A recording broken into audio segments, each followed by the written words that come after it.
Bueno, buenas tardes, ¿cómo andan? Bueno, aquí estoy en la tarea de volver a grabar la primera clase del módulo de sistemas lóticos del curso de Limnología del CURE, sede Maldonado. Visto que la filmación que tenemos de cursos anteriores tenía algunos problemas técnicos. Bueno, cuando hablamos de sistemas lóticos estamos hablando de sistemas de aguas corrientes. ¿Tá? Esto engloba tanto a los ríos, los arroyos, las cañadas. Y se diferencia particularmente de los sistemas lénticos que ya hemos estudiado con mayor profundidad por el transporte o flujo permanente de agua. ¿Y cuál es el motor de ese flujo permanente que diferencia a estos sistemas significativamente de los sistemas lénticos? Y bueno, el motor de ese flujo permanente hacia aguas abajo es la recarga solar de los sistemas. La energía del sol es quien permite la evaporación, el transporte atmosférico del agua, su condensación y la precipitación en zonas altas del territorio, a partir de donde eh, esa agua lloverá y será transportada por gravedad hacia zonas más bajas del territorio. Aquí podemos ver una curva de elevaciones del río Uruguay, del canal principal del río Uruguay, desde su nacimiento cerca de las zona de Pelotas en Brasil, hasta su desembocadura, y pueden ver de que su nacimiento está en zona de serranía, aproximadamente a 2000 metros de altitud máxima, y por supuesto que su zona de desembocadura es muy cercana al nivel del mar. Y entonces el agua que es recargada atmosféricamente en toda la cuenca, desde su cuenca alta, transcurre hacia abajo gracias a la gravedad. Esto hace que estos sistemas sean fuertemente direccionales. Y por ejemplo, disculpen, podemos esperar que las actividades desarrolladas en los territorios más altos repercutan en las zonas más bajas del territorio, pero que sea mucho menos probable vínculos tipo causa-efecto de ese tipo de las zonas más bajas del territorio sobre las más altas. ¿Ah? Por ejemplo, si ustedes fíjense, nosotros casi en el extremo norte del país tenemos el embalse de Salto Grande, pero si se fijan en este esquema, Salto Grande está en el número 5 de la tabla, que corresponde a la cuenca más baja del río Uruguay. Cabría esperar que lo que ocurre en el río Uruguay, a la altura de Salto Grande y de todo nuestro país, sea un reflejo de lo que ocurre en la cuenca más alta del río Uruguay, y esto es fuera de nuestro país. Esto hace que los sistemas, la gravedad en particular, sean fuertemente direccionales.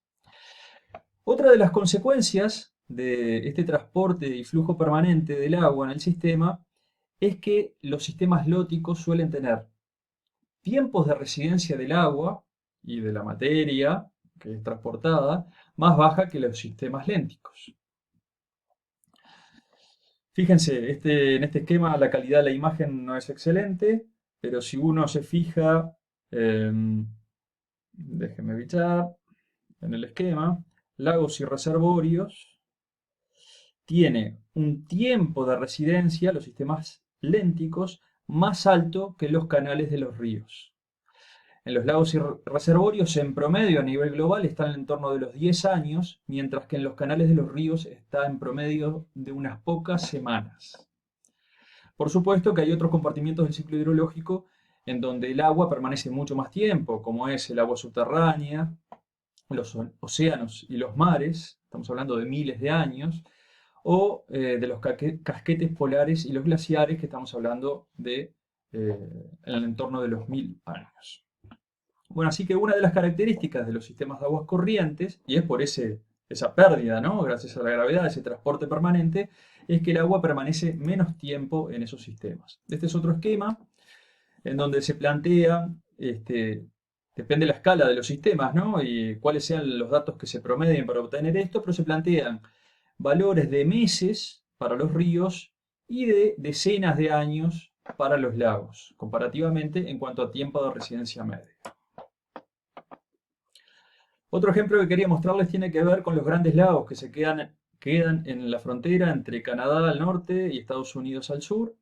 Fíjense que estos grandes lagos presentan variaciones muy importantes en los tiempos de residencia del agua. O sea, no basta con ser lago para saber cuánto es su tiempo de residencia, sino que depende de cada lago. ¿Y de qué en particular?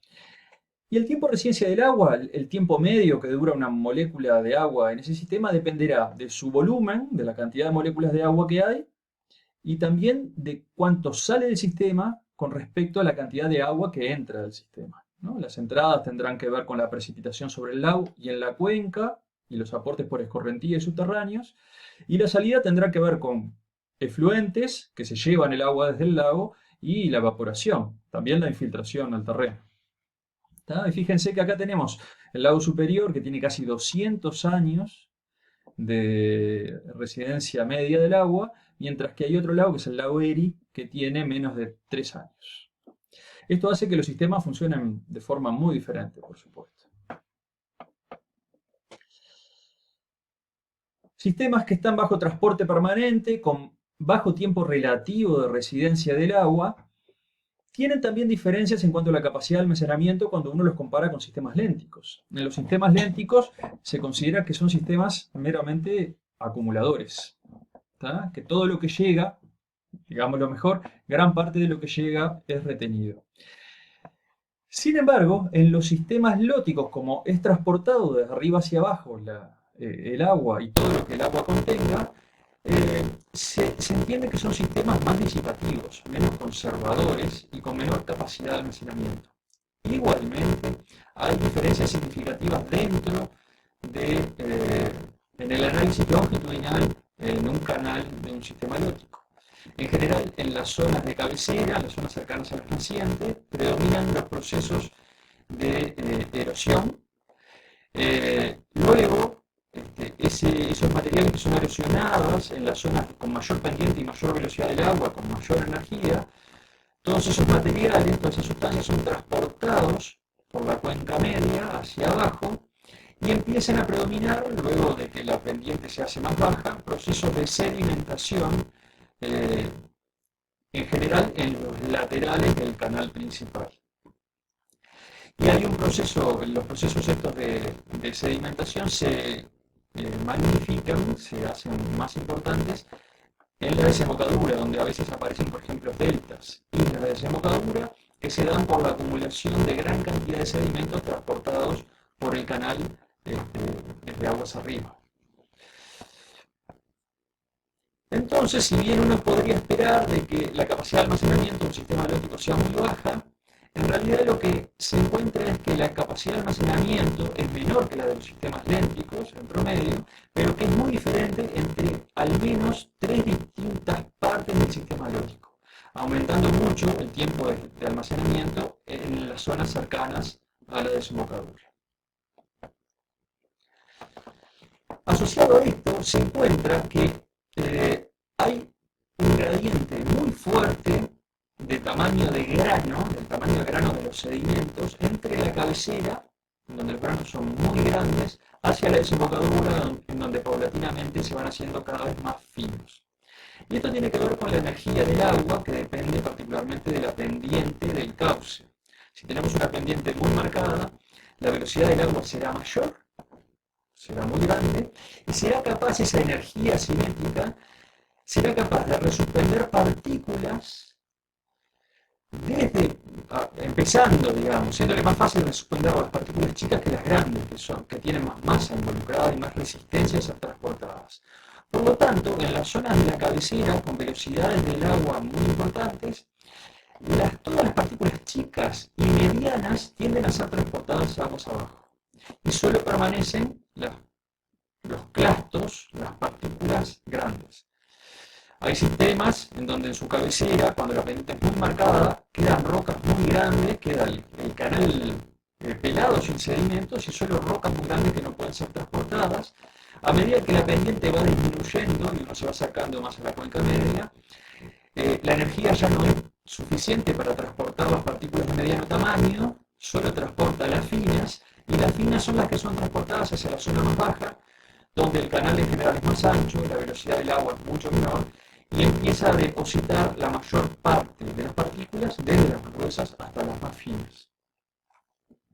Entonces, longitudinalmente en el sistema, uno puede empezar a encontrar aspectos que establecen gradientes muy importantes, particularmente en el tamaño de grano respecto al eje longitudinal del sistema. Otra de las características que hacen diferente a los sistemas lóticos de los lénticos es el nivel de mezcla interno del sistema. Y esto también determina diferencias en los gradientes verticales en el sistema. Si ustedes se acuerdan, cuando estudiamos lagos hablamos de ciclos de estratificación térmica en un lago templado, en un lago tropical. En un lago frío había hasta un proceso diníptico con una estratificación invertida, con la superficie congelada en superficie. Ahora, este tipo de patrones, en donde hay diferencias verticales muy marcadas, no suelen ocurrir en los sistemas lóticos, ya que el movimiento de agua, la energía que da la pendiente o derivada, ¿no?, de la caída por la pendiente del agua, hace que el sistema sea bien mezclado. Igualmente, hay tramos muy bien mezclados y hay tramos que son de aguas más quietas, aunque el flujo unidireccional sigue existiendo. Pero en promedio, esas diferencias verticales fuertes que existen en sistemas lénticos no son esperables en sistemas lóticos, salvo en algunos sectores que puedan parecerse de forma suficiente a un sistema léntico, como grandes lagunas, lo que se llaman lagunas o pozones en los sistemas lóticos, que no son propiamente lagunas, en donde el flujo sea de muy baja velocidad y pueda ocurrir procesos de estratificación de acuerdo a las condiciones atmosféricas en particular.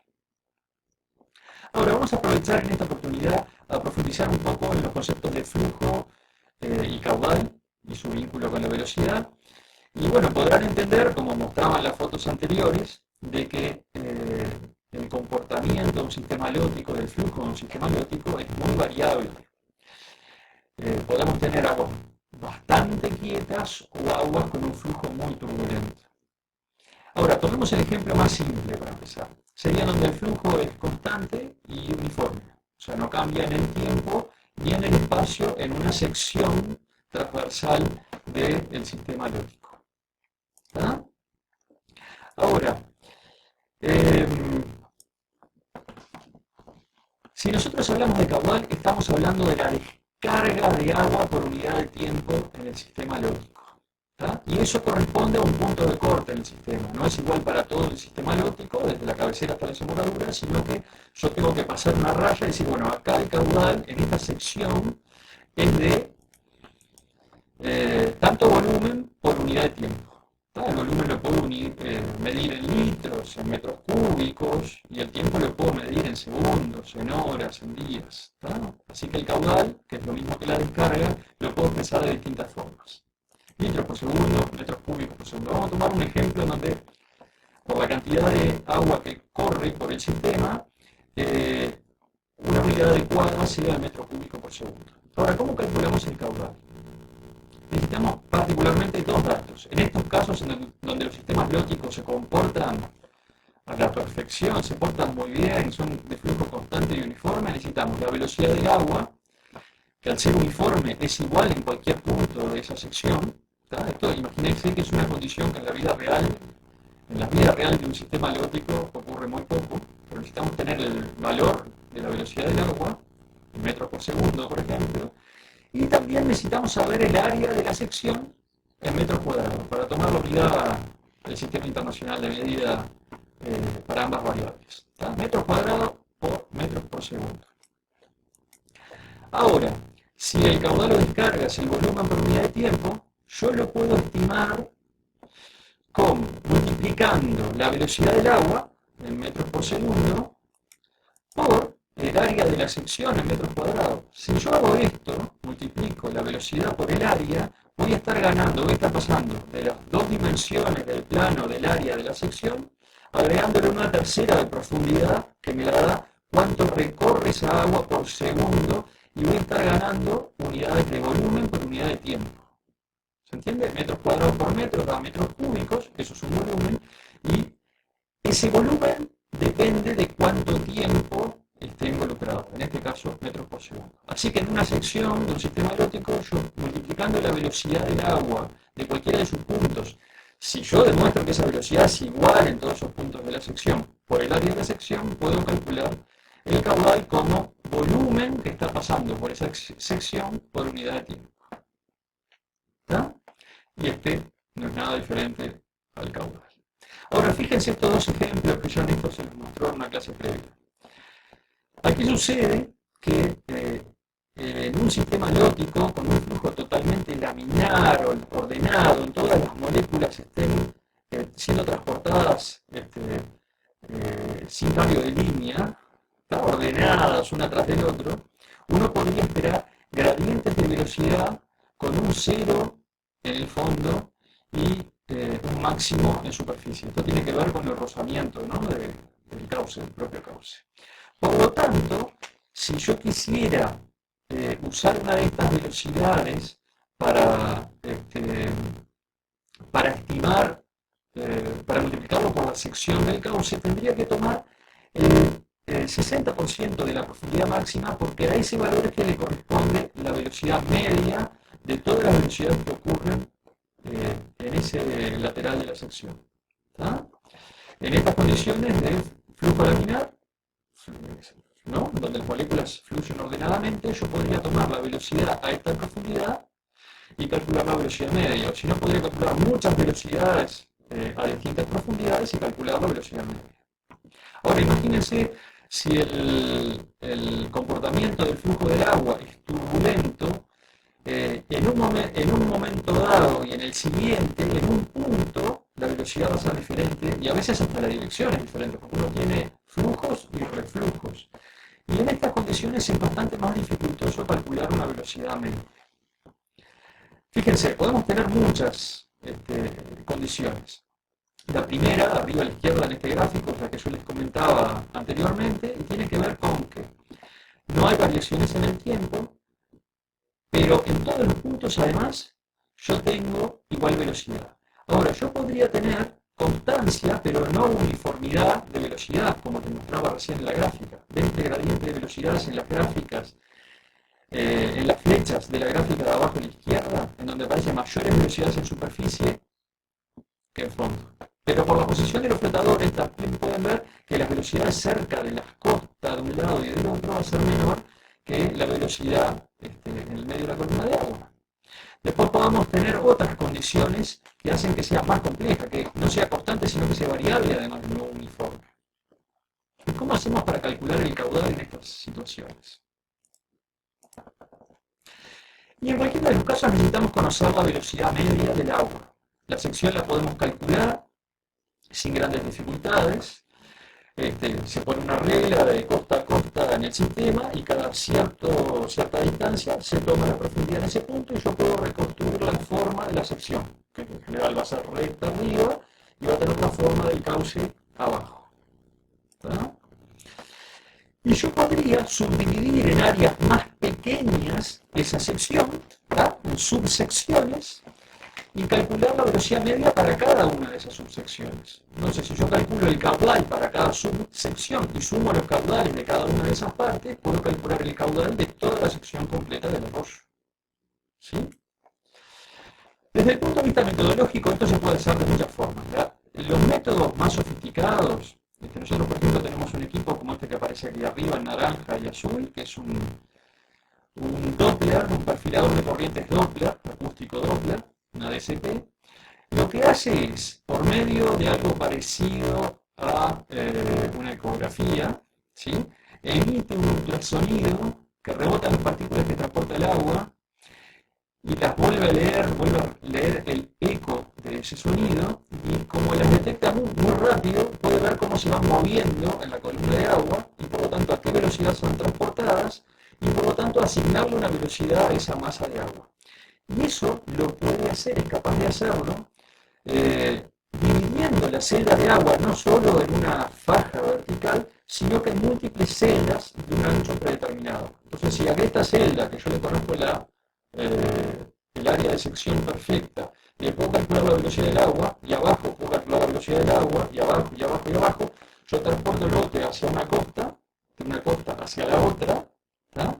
Calculando la velocidad de esas secciones, puedo calcular cuánto es el caudal que está transcurriendo a través de cada una de esas subsecciones pequeñas y calcular el caudal total transportado en la columna de agua. ¿Bien? Fíjense, en las zonas donde haya mayor velocidad para una sección fija, va a estar pasando mayor cantidad de litros por unidad de tiempo, el caudal será mayor. ¿Bien? En general, en los sistemas lóticos, la velocidad es determinante de algunos procesos.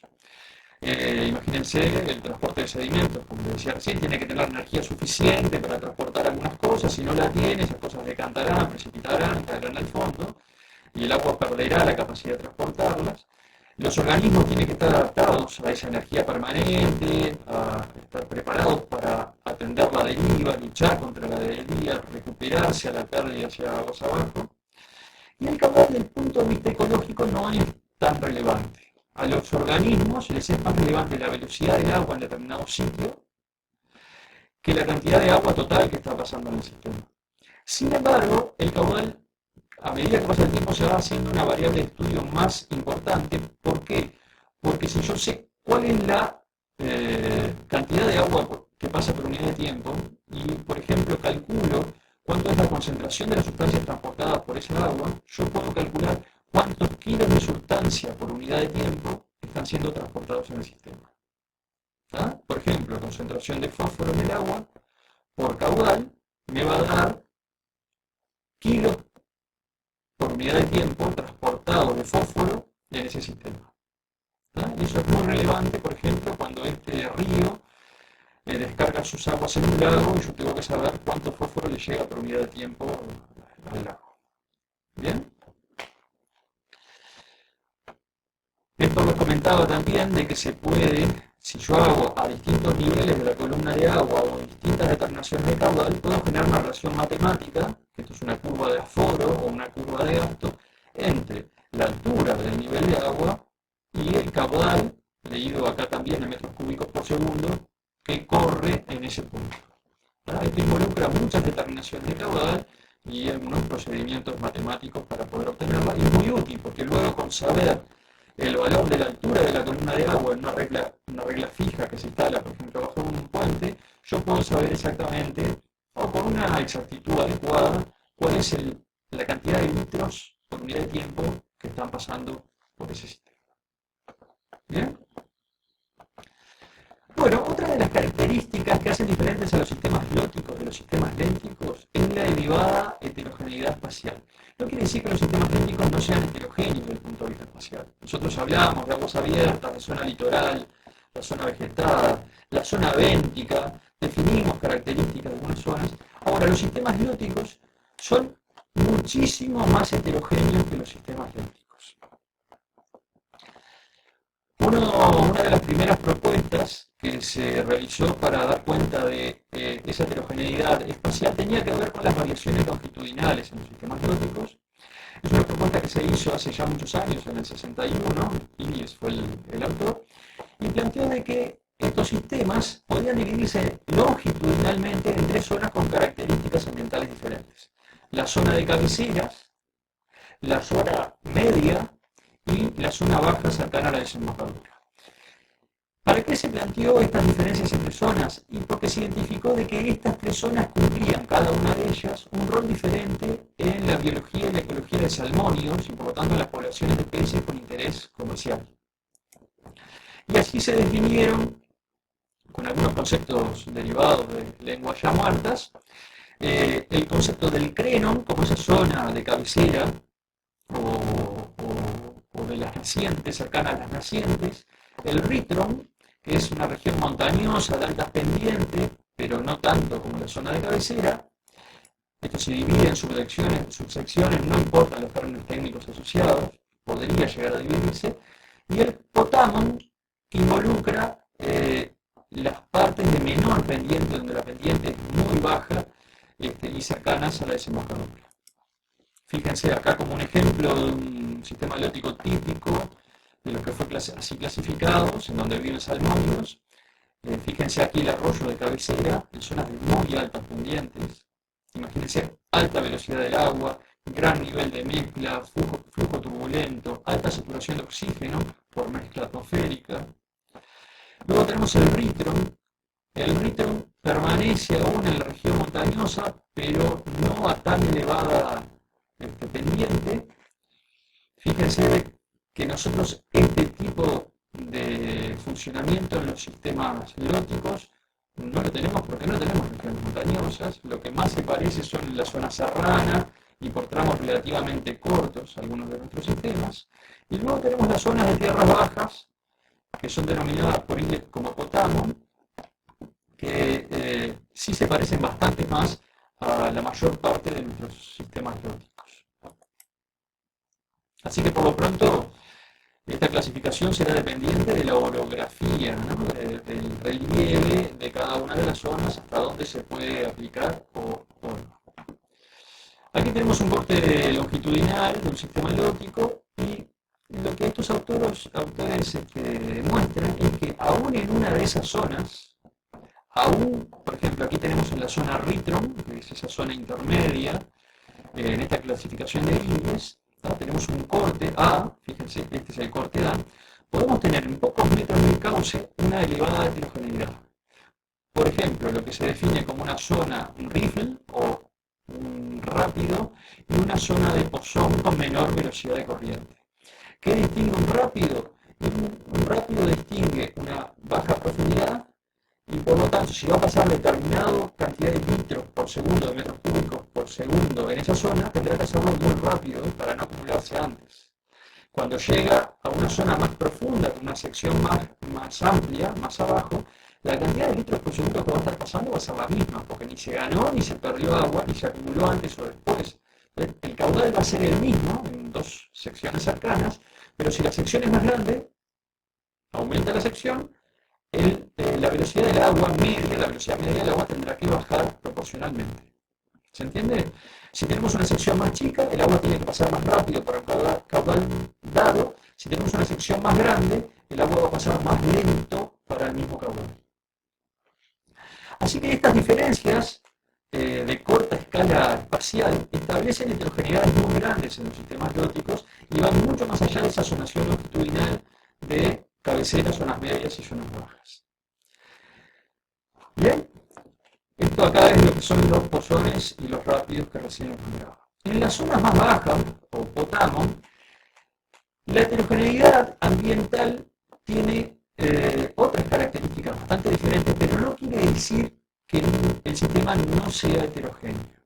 Fíjense, aquí tenemos ese corte, este corte acá, marcado como B, latitudinal en el lago, y fíjense qué pasaría si el nivel de agua estuviera bajo, es esta línea de trazos discontinuos aquí abajo, y qué pasaría si el sistema tuviera un nivel de agua alto. ¿No? Si estuviera alto, si tendríamos un solo cuerpo de agua corriente superficial. Ahora, si tuviéramos el nivel bajo, tendríamos una laguna, que es esta de aquí abajo, separada prácticamente del canal principal del sistema lótico, y del otro lado tenemos un canal secundario, que vendría a ser este de aquí, que está interrumpido para ese nivel de agua, donde se comporta como un sistema léntico en ese momento y no como un sistema lótico. ¿No? Entonces fíjense que si bien en las zonas altas no es esperable encontrar este tipo de heterogeneidad lateral en el sistema, en las zonas bajas esto es muy frecuente y varía mucho la extensión del sistema acuático y sus características con el nivel vertical de la columna de agua. ¿Sí? Y por lo tanto con el caudal. Esto es muy importante en los sistemas con una variabilidad meteorológica muy grande, como son los nuestros, por ejemplo, y hay zonas en donde estos cambios ocurren periódicamente, como la zona de los monzones, en donde siempre en la misma época del año llueve y el resto del año es más seco, eso es en la zona de la India o en el Amazonas, en donde verano e invierno se definen más por la cantidad de lluvia que por las diferencias de temperatura. En estas zonas bajas se dan algunas dinámicas que involucran la formación de meandros. Esto quiere decir que si yo tengo dos puntos a alturas diferentes, en donde el agua va a caer entre uno y el otro, si bien yo podría definir una línea recta de menor distancia para la unión de esos puntos, el agua naturalmente tiende a cambiar su recorrido con el tiempo, ir generando estas sinuosidades que se denominan meandros y aumentar la distancia transcurrida, ¿tá?, para unir esos dos puntos. Bueno, ya con un caramelo para evitar la tos y cuidar la garganta. Les decía entonces, en las zonas más bajas, más cercanas a la desembocadura, si se quiere, en donde se puede definir una llanura aluvial. Esto es una llanura constituida por sedimentos que el mismo curso fue depositando en tiempos pretéritos, en tiempos anteriores. El curso se alarga y disminuye la pendiente. ¿Tá? Al generarse ese alargamiento y esas curvas sinusoidales en el territorio, la pendiente media de todo ese tramo pasa a ser menor y por lo tanto la velocidad del agua también pasa a ser menor. Y les voy a mostrar un video de este proceso. Fíjense, ahí tenemos una representación de un canal de un sistema lótico en una llanura aluvial y pueden ver las diferencias de la velocidad del agua en distintos sectores de ese canal. En un momento dado, fíjense, si este es el canal de mayor velocidad, digamos un canal interno, un chorro de agua que corre por el sistema, como es derivado hacia la otra costa por esta curvatura, es capaz de tener mayor capacidad erosiva sobre esta costa y de arrastrar partículas, ¿sí? El sistema va a pasar a erosionar luego la costa contraria y así, a medida que pasa el tiempo, va a ir modificando la posición del sistema lótico en un sentido y en otro, y de vuelta al mismo sentido y en el otro, a lo largo del cauce. En el lado contrario, esperen que voy a matarle el volumen a esto. En el lado contrario, en donde se está erosionando, la velocidad del agua es menor y comienza la deposición de partículas que esa agua más lenta no es capaz de transportar. Fíjense acá en un corte se aparece un banco de corte y un banco por deposición de arena, ¿no? Es una zona lateral, y empiezan a aparecer estas barras de punta, lo que le llaman barras de punta, y que son siempre visibles cuando se dan los procesos de meandrización. Ahora, fíjense, este proceso de meandrización puede ser muy extremo, tanto que un meandro y el que sigue pueden llegar a tocarse en un punto y unirse. El cuello se va afinando y se unen. Ahora, ¿qué pasa? Al agua le va a ser mucho más simple transcurrir saltándose la vuelta que debería dar ¿no? Es energéticamente menos costoso, hay menos fricción. Y por lo tanto empiezan a quedar sectores de lo que antes era el canal del sistema lótico como lagunas laterales. Y se les llaman lagos en forma de herradura en general. Fíjense lo que es el nivel de dinámica temporal de este sistema, cómo el curso del sistema lótico va variando su posición en el tiempo. Esto es muy claro que genera grandes interferencias con las infraestructuras humanas establecidas en las zonas cercanas de los sistemas lóticos en los tramos de llanuras aluviales. Esto genera un gran problema y es un problema porque el hombre tiende a utilizar el territorio en función de el estado de determinado momento y no de su posible o su segura variabilidad temporal. ¿Está? Ahora, cuando uno ve estos meandros en el territorio, tiene una capacidad de predicción bastante más altas, bastante finas, sobre cuál es el comportamiento en profundidad de esos sistemas. En las zonas más exteriores de los meandros, uno esperaría que el talweg sea cercano a la costa. El talweg, ¿se acuerdan que era esa línea que unía los puntos de mayor profundidad del sistema? Que ya fue nombrada antes en el curso. Y por lo tanto habría un gradiente de profundidades en donde sería mucho menor del lado interno del meandro y bastante mayor del lado externo del meandro. Aquí lo pueden ver en otra representación gráfica, cómo además de poder existir meandros, en el caso de que la litología de la zona, por la litología de la zona existan afloramientos rocosos, podrían darse intercalados a estos meandros zonas de rápidos, los que aquí aparecen como rifle, en donde este tipo de procesos de meandrización son más dificultosos porque la zona de roca de sustratos duros establecen mayores dificultades para que el canal pueda moverse, cambiar de posición en el espacio. Así que podemos tener, además de los rápidos y pozones o lagunas, ¿no? Los pool y los riffle que aparecían en las zonas altas, en las zonas bajas podemos tener eso o no, pero además podemos tener zonas de meandros con gradientes de profundidad internos marcados. Y así seguimos sumando componentes de heterogeneidad ambiental. Fíjense lo que es el nivel de complejidad que puede desarrollar un sistema lótico en sistemas de baja pendiente y en llanuras aluviales. Esta foto creo que es un buen ejemplo al respecto. Y esta también, y esta es en nuestro territorio. Esto es la desembocadura del arroyo Balizas. Aquí tenemos el balneario de Balizas, aquí tenemos las dunas hacia el lado de Cabo Polonio.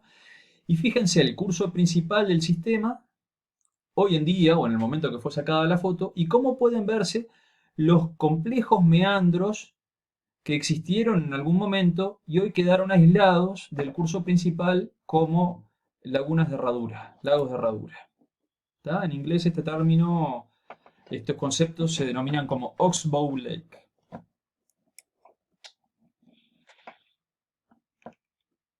En algunos sectores de los sistemas lóticos, además de haber lagos de herradura, aparecen canales secundarios, terciarios, canales laterales activos, aparecen canales en donde a determinados niveles del agua no corre el agua, pero después que sube hasta determinado nivel sí se da transporte de agua, y eso establece la existencia de muchos microambientes y muchas condiciones físico-químicas y muchos organismos diferentes adaptados a cada una de esas condiciones. Esto hace que los sistemas lóticos, al ser más heterogéneos, al ser más diferentes, en general, posean mayor diversidad que los sistemas lénticos, en términos generales. Esto también es aquí entre el límite de Uruguay a la derecha, al este, y Argentina a la izquierda, al oeste. Esto, yo ahora no recuerdo exactamente si esta ciudad aquí, disculpen, es Nuevo Berlín o un pueblo, una ciudad cercana a Nuevo Berlín. Fíjense lo que es la cantidad de canales alternativos, más allá del principal que tiene el río Uruguay en ese sector. Acá se hablan de redes anastomosadas. ¿Tá? Es como una red, pero con un flujo en una dirección específica. Cuando el nivel del río Uruguay sea muy alto, alguna de esas islas intermedias podrán estar inundadas y correr todo un gran... correr agua por arriba de ellas también. Bueno, la heterogeneidad es uno de los componentes funcionales fundamentales de los sistemas lóticos, y no solo es espacial, sino que también es temporal, y esto lo podemos ver en este tipo de curvas. Ustedes fíjense, arriba lo que tenemos es la precipitación, son unas cuencas de estudio en Florida que fueron monitoreadas de forma automática, y abajo tenemos el nivel de agua. Fíjense que hay lluvias y el arroyo responde rápido, aumentando mucho su nivel. Esto quiere decir aumentando mucho la cantidad de agua por segundo que es transportada, el caudal. ¿Bien? ¿Qué tan variables son nuestros sistemas lóticos? Son fuertemente variables. En la terminología en inglés se usa el término de flashy. Son sistemas que responden rápidamente a la precipitación. ¿Tá? Este arroyo es uno de los estudiados, ese que les mostraba los datos, y fíjense cómo entre la mañana y la tarde, en una cuenca muy pequeña, el caudal fue desde casi cero, muy bajito, fíjense, ahí es hasta difícil adivinar que hay un arroyo, una pequeña cañada, y por la tarde cobra una magnitud que hace que sea peligrosa cruzar, por ejemplo. Otra forma de representar esta variabilidad ya fue comentada por Néstor antes y tiene que ver con la representación de la hidrográfica, en donde se grafica el tiempo por el caudal, ¿tá? En litros por segundo en este caso. Acá hay dos arroyos cercanos y fíjense que responden de una forma bastante similar. ¿Por qué? Porque al estar cercanos más o menos llueve igual en cada una de las cuencas. Como están sometidos a disturbios similares, las respuestas son similares. ¿Sí? Ahora, no son idénticas porque los arroyos dependen de la pendiente en su cuenca, de la superficie de la cuenca, de la capacidad de infiltración que hay en los suelos de la cuenca, de si va a escurrir mayor volumen o menor volumen, aun cuando lo que haya llovido sea lo mismo en las dos cuencas.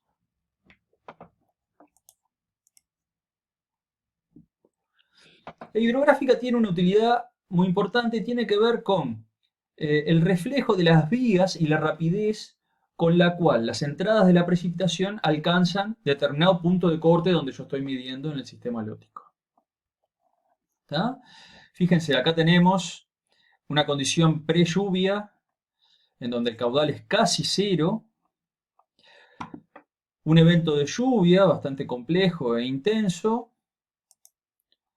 un retardo en la llegada de ese pico de agua por escorrentía respecto al pico de lluvia al sistema lótico, un pico, y un lapso de recuperación hasta que ese caudal de tormenta o storm flow, como se llama, vuelve a lograr valores previos a la lluvia o base flow, el caudal de base. ¿Tá? Ese es el caudal de base.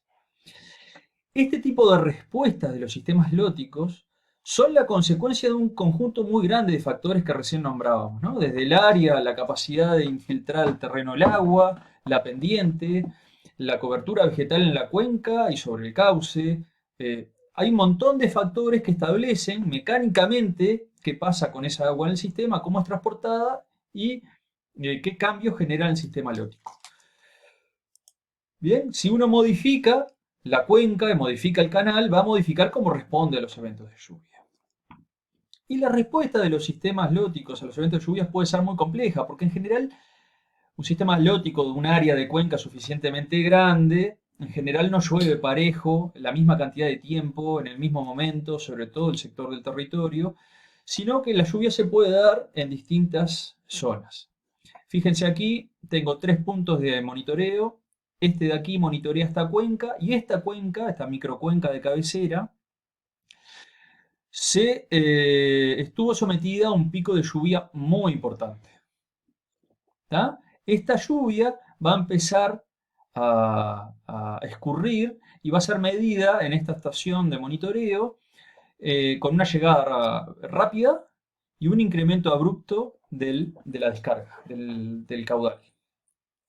¿Tá? Ahora, seguramente como es una cuenca de cabecera, tiene una pendiente muy alta, la velocidad del agua es muy elevada, llega rápido y se va rápido, y la recuperación del hidrograma hacia valores de caudal de base también es rápida. La caída, tanto la subida como la caída, son rápidos.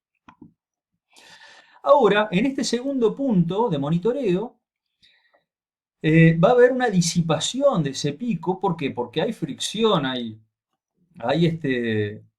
un caudal mayor porque proviene de otros sectores de la cuenca en donde no llovió tanto, pero hay más aporte de agua y ese pico va a estar diluido, amortiguado por esa otra agua que está siendo conducida por el canal principal, pero que proviene de otras fuentes y donde no llovió. Entonces hay cierta fricción en el sistema y un poco de amortiguación.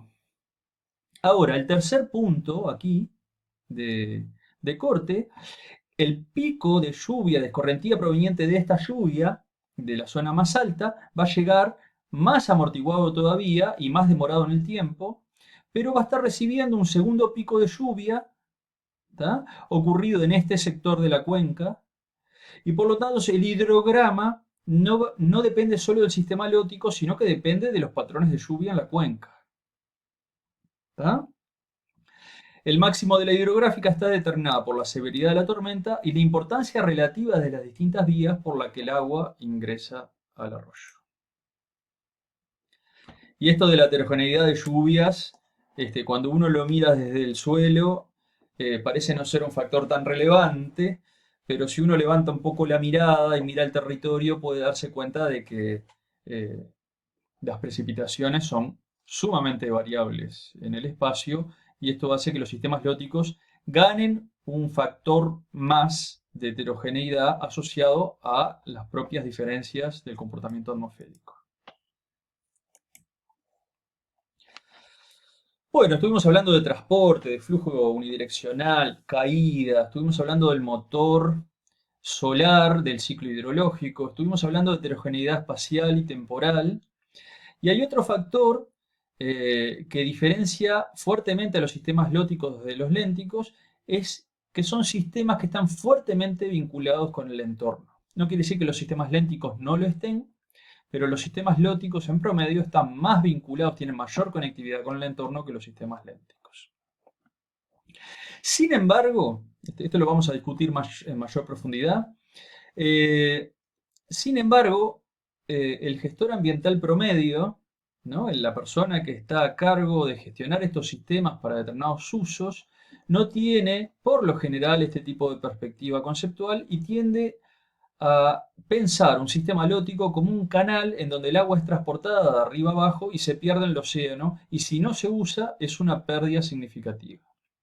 Y esas conectividades solamente se piensan desde el punto de vista longitudinal. Sin embargo, ya desde el año 67 se publicaron estudios en unas cuencas experimentales al norte-noreste de Estados Unidos, donde se encontró que los sistemas lóticos están fuertemente conectados de forma lateral a la sección del territorio que escurre hacia él, y eso se denominó como cuenca hidrográfica. ¿Tá? Esta es la cuenca de Haber-Brook, de las que ya ha sido mencionada. Y este estudio, bueno, esta estación de monitoreo de Haber-Brook comenzó a funcionar en el año 55 y sigue funcional hoy en día, y ustedes pueden, si les interesa, eh, visitar la página web y ver todo lo que se ha aprendido a partir del monitoreo ambiental en esta cuenca, que se monitoreaba tanto la calidad del agua como la cantidad del agua. Esto, por ejemplo, es una estación de aforo en donde se mide la altura del agua y se sabe cuál es el caudal que está pasando. ¿Tá? Es una de las formas de establecer determinaciones exactas del caudal a partir del nivel del agua. Este es el artículo del año 67 de Orman y Likens, en donde ellos llegaron a tres conclusiones fundamentales.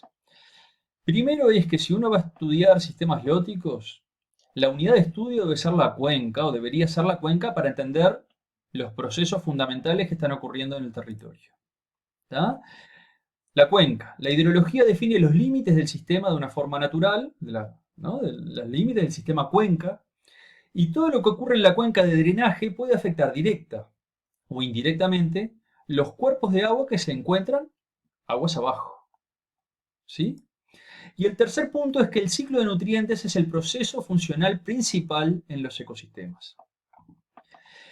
Estos tres aportes científicos del año 67 han sido tan relevantes en la historia de la ecología y de la limnología de lagos, de sistemas lóticos y de sistemas lénticos, de sistemas acuáticos, dulceacuícolas en general o continentales en particular, que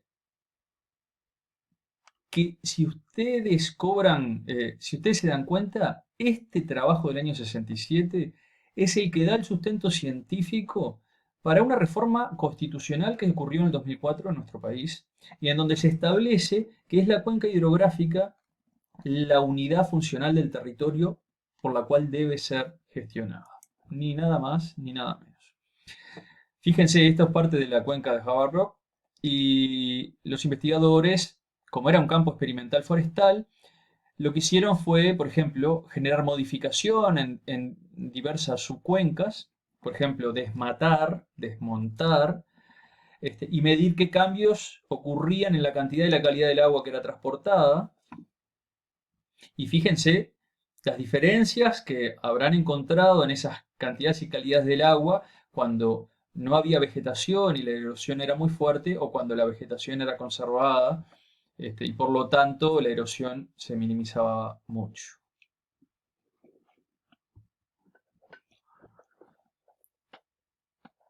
Esta es una imagen satelital modificada, pero muestra el nivel de conectividad que tiene un sistema halótico muy ramificado con su entorno.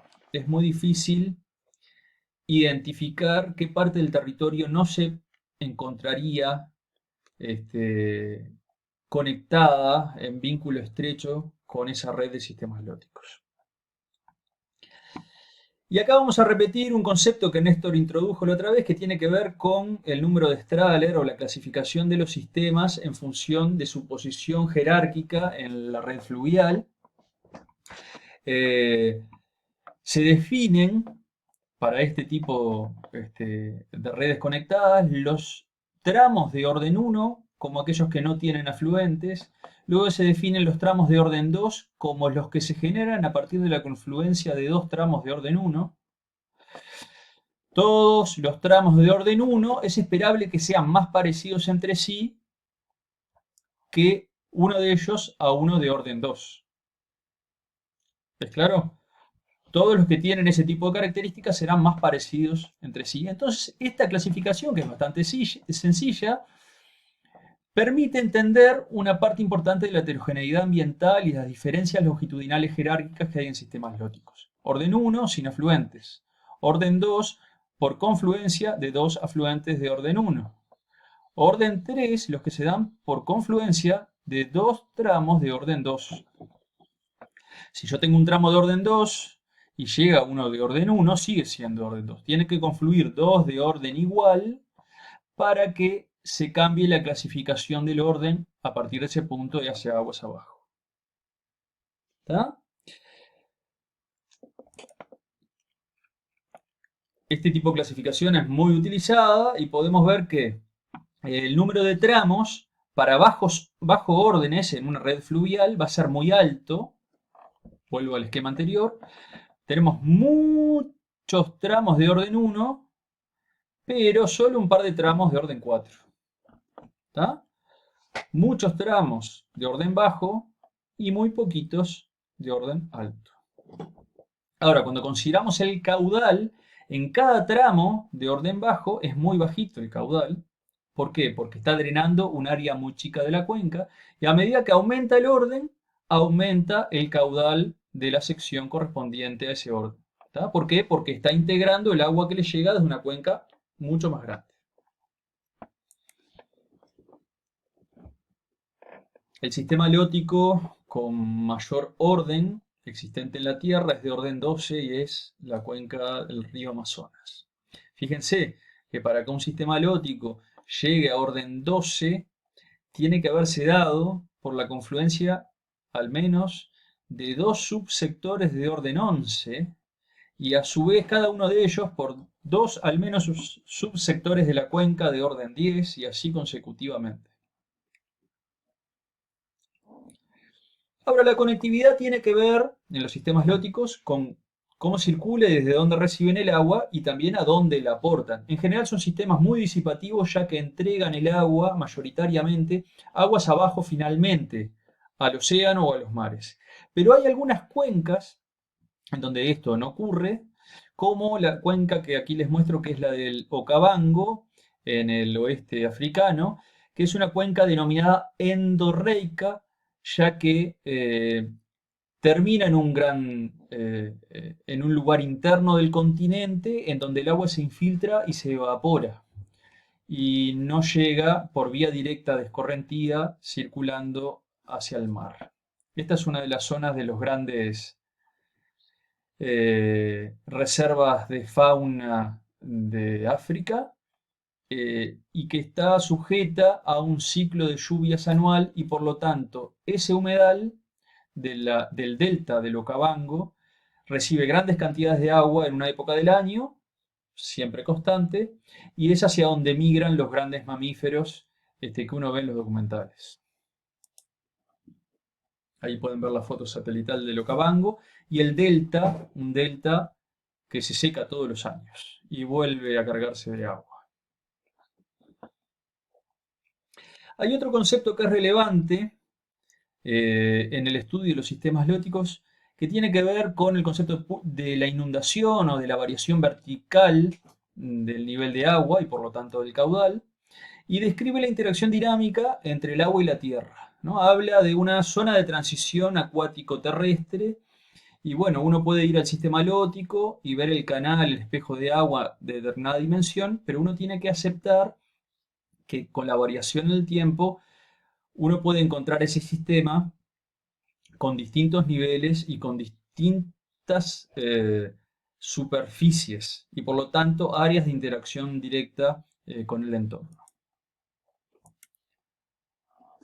A ver, aquí se puede ver una red de sistemas lóticos en condiciones de aguas altas y de aguas bajas. Lo oscuro es agua y fíjense cómo en condiciones de agua baja los sistemas lóticos se encuentran bastante restringidos en el espacio y en condiciones de aguas bajas, esto es el este del país, ¿no? La conectividad superficial del agua es mucho, mucho más amplia, ¿no? Luego volveremos a esto, pero estos ciclos de variación en los niveles de inundación y descenso del nivel del agua están acoplados, en realidad determinan el aporte de nutrientes y materia orgánica desde el entorno hacia el cauce. ¿No? Si hay una zona riparia que se desarrolla durante varios meses al año como una zona no acuática, pero en los periodos de inundación el río es capaz de llevarse gran parte de la hojarasca y los restos vegetales que fueron producidos en esa zona, los que pasan a sustentar el metabolismo y el funcionamiento del ecosistema acuático. Y hay varias especies, por ejemplo de peces, que están acoplados a esos ciclos permanentes de inundación y disminución del nivel a posteriori, ¿no? Por ejemplo, peces que se reproducen en condiciones de aguas altas, los alevines, los estadios larvarios y juveniles, luego cuando el nivel de agua quedan retenidos en lagunas fuera del curso principal, en donde no tienen que luchar con la corriente, tienen gran cantidad de alimento, y cuando el ciclo de inundación ocurre nuevamente el año siguiente, los peces ya más desarrollados, con otras capacidades de nado, pueden ir hacia el curso principal del río y cumplir otra parte de su ciclo de vida. Sin duda el tema de la conectividad lateral por pulsos de inundación de los sistemas lóticos es conocido por la humanidad desde hace miles de años eh, y esto actualmente sigue generando grandes problemas de nuestra convivencia con los sistemas lóticos. Pero esto es claramente fruto de nuestra incapacidad por comprender finamente cuál es la dinámica de estos sistemas y cuáles lugares son seguros para vivir y cuáles no. También genera problemas en lo que tiene que ver con los ciclos productivos, por inundación eh, de cultivos, por pérdidas de ganado, por ahogamiento, por pérdida de vidas humanas. Este, pero bueno, por supuesto de que este tipo de factores es difícilmente manejable y debería ser internalizado en cualquier intervención que el hombre quisiera hacer en este tipo de sistemas. Pero tengan en cuenta además que este tipo de problemas suele surgir o derivar de que las tierras más fértiles se encuentran cercanas a los cursos de agua. ¿Y por qué se da esto? Porque son fértiles porque se han construido, se han constituido esos suelos a partir del transporte y deposición de material particulado fino y nutrientes desde la cuenca arriba que fue depositada en otros muchos cientos o miles de eventos de inundación previos en el tiempo. Entonces esas tierras tan aptas para el cultivo, tan ricas en nutrientes, lo son porque este tipo de procesos ocurren. Así que bueno, yo recién les hablaba de la conectividad lateral, la conectividad de la cuenca hacia el sistema acuático, gravedad, cuenca hidrográfica, la conectividad del sistema acuático hacia el entorno, inundaciones y pulsos de inundación. Y ahora les quería hablar de la conectividad vertical en el sistema, ¿no? La longitudinal ya la estuvimos hablando desde el principio. La vertical tiene que ver con el vínculo entre el curso superficial de agua y el agua subterránea. Y estos términos ya los usamos. El término zona hiporreica ya lo utilizamos. Y acá se diferencia como napa freática por las características del agua que tiene la zona hiporreica, que es agua que proviene del sistema halótico, y de la napa freática, que es agua subterránea, que se encuentra, puede ser continua, perfectamente continua, con el agua subterránea que no tiene origen en ese sistema halótico.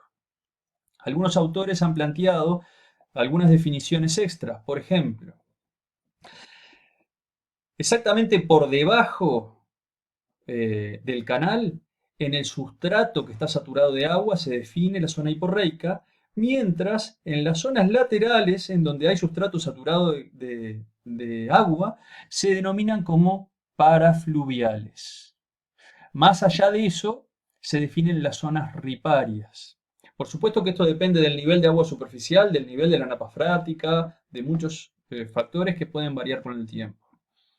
Por ejemplo, este autor dice: los subsistemas incluyen la corriente de la superficie central, los sedimentos saturados en forma vertical y lateral, esto sería la zona hiporreica, vertical abajo y lateral, parafluvial, y el elemento más distal o zona ribereña.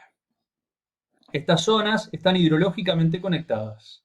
Así el agua y su carga disuelta y suspendida se mueven a través de todos estos subsistemas a medida que fluye río abajo. Imagínense de que las velocidades en este transporte no van a ser idénticas para cada uno de estos subsistemas, y después vamos a conversar más adelante un poco más de esto. Estos otros autores, que es uno de los libros que ustedes tienen disponible en el EVA, definen a la zona hiporreica por la penetración del agua del río en el aluvión. El aluvión, aparece acá abajo, son los sedimentos arrastrados por una corriente de agua que quedan depositados en el terreno. Y esa agua de la zona hiporreica puede mezclarse con el agua subterránea freática desde la ladera de las colinas u otros acuíferos no recargados directamente por el río. Y definen la zona parafluvial como la zona que es alcanzada anualmente por las inundaciones. ¿Bien? Y si ustedes buscan definiciones de otros autores, seguramente encuentren algunas diferencias sutiles. No son términos que estén totalmente consolidados. ¿Y por qué? Y porque son sistemas que varían su definición en función del objeto del estudio que se hace sobre ellos, en general. Otros esquemas similares, fíjense, acá se simboliza el nivel de la napa freática, pero se diferencia adentro de eso lo que es la zona hiporreica y la parafluvial, y esto tiene que ver muchas veces con las características químicas del agua. Muy bien, hablando de limnología de sistemas lóticos, repasemos de esta clase cuáles fueron los conceptos principales.